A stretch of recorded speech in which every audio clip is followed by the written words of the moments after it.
মানুষের জীবনের স্বাদ অনেকটা কমে গেছে। আত্মীয় স্বজন সেই জয়েন্ট ফ্যামিলির আনন্দ আজকাল নেই। কাজের অত্যন্ত চাপ, হ্যাঁ, তারপরে যাওয়া আসার যে কষ্ট, ট্রাফিক, সব মিলিয়ে মানুষের ব্রেনকে শান্ত রাখা অত্যন্ত মুশকিল। তো কি করা যায়? কিছু তো করতে হবে। তো আমি না একটা মেনু কার্ড বানালাম যে ছুটির দিন দুটো কী করে আনন্দে থাকা যায়, অথচ সপ্তাহের মধ্যে সমস্ত সবজিপাতিও খেতে হবে। তো আমি বানালাম যে শনিবার দিন তো ছুটির দিন, আমরা সেদিন যদি ফ্রায়েড রাইস পনির বানাই বা লুচি আলুর দম বানাই, বেশ ভালো হবে না?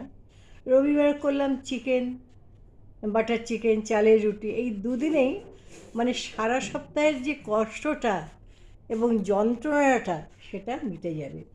এবার তোমার এই খেতে হবে, অন্য জিনিসও খেতে হবে। সোমবার দিন বানালাম ধোকা,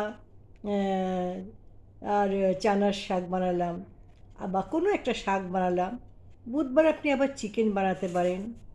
আর বৃহস্পতি শুক্রবার আপনি কি করতে পারেন, যে কোনো একটা সবজি। আমি যেমন রেখেছি এই সপ্তাহে শুক্তো আর মাছ দুদিনই, তাহলে বৃহস্পতি শুক্র মানে তরকারিও খাওয়া হলো, মাছও খাওয়া হলো।